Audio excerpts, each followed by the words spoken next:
Hola, soy Chava Amaro y esto es Desmitificando lo Oculto. Seguimos hablando sobre los métodos de manipulación de la conciencia del ser humano y vamos a hablar de la religión. Eh, Te puedo decir que la religión, pues, como ya lo sabrás, pues se presenta con diferentes ideologías. El problema yace y se considera como un método de manipulación porque esta va a formar un apego a eso que dicen que es el deber ser. Y en el mayor número de casos, pues se va a usar esta figura de un intermediario para llegar a esa divinidad que se encuentra y siempre ha estado en ti, en nosotros. Y se juega con esa dinámica de miedo al castigo. Y si analizamos la palabra religión, podemos ver que esta viene del latín religare, que significa retener, contener, el atar. ¿Y qué es lo que va a atar? Pues va a atar esa acción para impedir el progreso de la persona. Y te voy a decir por qué. Porque las instituciones religiosas te van a enseñar un sistema de información seccionado en partes. Te muestran una mirada periférica de fuera, con información exotérica. Y no se van a adentrar a ese centro, porque te van a mostrar categorías diciendo, no mires ahí, no tienes que mirar en otra parte, sino que aquí toma mi palabra como un hecho, con fe ciega. Y la situación es que se causa un desbalance en el hemisferio derecho del cerebro, porque te impiden tomar acciones para que puedas ver el panorama completo de lo que existe. Y lo que hacen es que te enfrascas y te limitan. Y un disfraz que utiliza la religión, que muchas veces no se habla de ello, es que se basa en tradiciones paganas, en tradiciones místicas, antiguas, que se basaban en la astroteología, que era esa veneración de los dioses, de los cielos, de las estrellas, de los planetas, del sol y la luna. Y como ejemplo, pues tenemos el símbolo del zodiaco, para entender cómo se fueron adoptando estas tradiciones astroteológicas. En este caso vamos a mencionar como una de las mayores eh, seguidores que tiene el cristianismo, las tradiciones judio-cristianas. Pero antes de tocar ese tema, tienes que entender que dos conceptos. Uno son las estaciones del año, es decir, la traslación de la Tierra, el movimiento que hace el planeta alrededor del Sol y que pasa por su órbita elíptica, y la procesión de equinoccios y solsticios. Y esto es importante que lo conozcas, ya que los antiguos veían cómo se comportaban y cómo era el movimiento de los astros. El equinoccio, eh, te recuerdo que es el momento del año en que el Sol se sitúa en el plano del ecuador terrestre y para el observador el Sol alcanza el cenit, que va a ser el punto más alto en el cielo con relación a él mismo. Y el solsticio va a ser esos momentos del año en donde el Sol alcanza ya sea su mayor o menor altura aparente en el cielo, ya sea en invierno o verano. Y la duración del día o de la noche son las máximas. El Sol alcanza la máxima declinación ya sea del norte o del sur respecto al ecuador. Entonces, un enfoque en cómo se fueron adoptando este tipo de, de prácticas en la religión judio-cristiana de veneración al sol la podemos ver en la cultura egipcia, que es donde está muy claro, y te recomiendo que veas un documental que se llama Zeitgeist, que platica lo que te voy a comentar.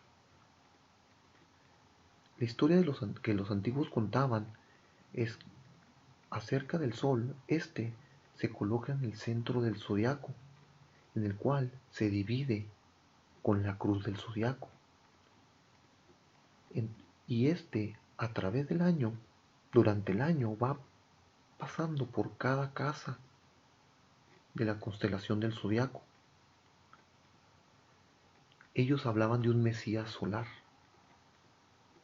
Le llamaban Horus, que representaba la luz, el día, pero tenía un hermano que representaba la oscuridad y noche. Y ellos contaban que cada día había esa batalla de Horus y Set. Horus nacía en el este y Set venía y lo mandaba al oeste, en esa batalla interminable de luz y oscuridad. Entonces los antiguos egipcios entendían que pues del sol proviene la luz, el calor, alimentos, la vida. Estaban conscientes del movimiento de las estrellas y planetas y razón por la cual le veneraban y le tenían ese respeto como un dios. Ellos decían que Horus era el halcón de oro, volaba del este al oeste, nacía en el este, moría en el oeste. Horus tenía una madre, Isis, la diosa de la luna, que le da vida a ese sol naciente, y su padre, el creador, el soberano de todos los cielos, Osiris. Y podemos ver que aquí se forma una triada. Osiris, los pensamientos, Isis, esa parte emocional femenina, y Horus, la acción. Y si checas iconografía de la religión judio-cristiana con iconografía egipcia, vas a encontrar cuando representan Isis y Horus, es muy semejante a lo que podemos ver ahora con la Virgen y Jesús, en el cual a la Virgen se le da esa alusión de luna, estrellas, cargando al niño solar, a la luz. Entonces, Horus nace de una virgen, de Isis. Este también se guían por la estrella del este. Es adorado por 3 reyes. También viajaba con 12 discípulos haciendo milagros. Lo traicionan, muere y a los 3 días resucita. Y estos mismos atributos pues podemos ver que permean en las tradiciones judio-cristianas. La estrella del este se conoce como Sirio y esta se encuentra en la constelación de Orión, que la podemos ver desde aquí, desde la Tierra. Y lo que llaman los 3 reyes es lo que nosotros podemos, también se llama el cinturón de Orión. Y la Virgen era conocida como la constelación de Virgo. Entonces, viendo la cruz del zodiaco, el sol cuando llega a la estación de otoño, pues va bajando, va muriendo hacia el invierno, colocándose en la constelación de Capricornio. Y es cuando se dice que el sol muere en la cruz. Cuando llegaba diciembre, pues los egipcios percibían que se ubicaba en un punto, el sol se ubicaba en el punto más bajo, como si estuviera muerto. Pero para el 22 de diciembre, ¿sí? Eh, esa sensación de que el sol se quedaba estático solo duraba 3 días, en lo cual se mantenía en la constelación que le llaman la crux. Y para el 25 de diciembre veían cómo se empezaba a elevar, es decir, renacer para dirigirse a la siguiente estación, que era la primavera, la Pascua.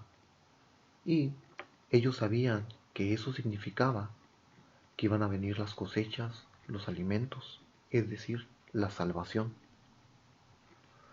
Entonces,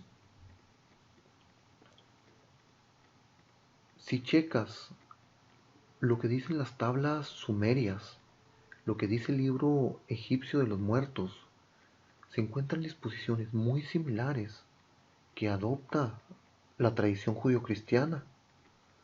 Inclusive, eh, a lo largo de la historia se pueden encontrar este, versiones, obviamente con diferentes nombres, de la figura de Jesucristo. 12 discípulos o 12 constelaciones, es la luz del mundo, el Salvador, ¿sí? El sol, revive a los muertos, hace milagros, es el Hijo de Dios. Existen historias muy similares. Las puedes checar. Krishna, Mitra, Odín, Amun-Ra, Alcides, Dionisio, Adonis. Y tenemos pues que se forma un híbrido de tradiciones milenarias, como puedes ver aquí en esta gráfica que se presenta en cómo se van desarrollando pues muchas de las religiones que conocemos hoy en día. Y la pregunta es, ¿por qué no sabemos esto? Uno de los factores esenciales fue porque se establece en el año 325 después de Cristo el concilio de Nicea con el emperador Constantino, que aquí a grandes rasgos se elige qué escritos iban a formar parte de la Biblia y qué escritos no, se iban a dejar fuera, que son los que se conocen como apócrifos. Y pues así comienza la historia de la Biblia como la conocemos hoy en día.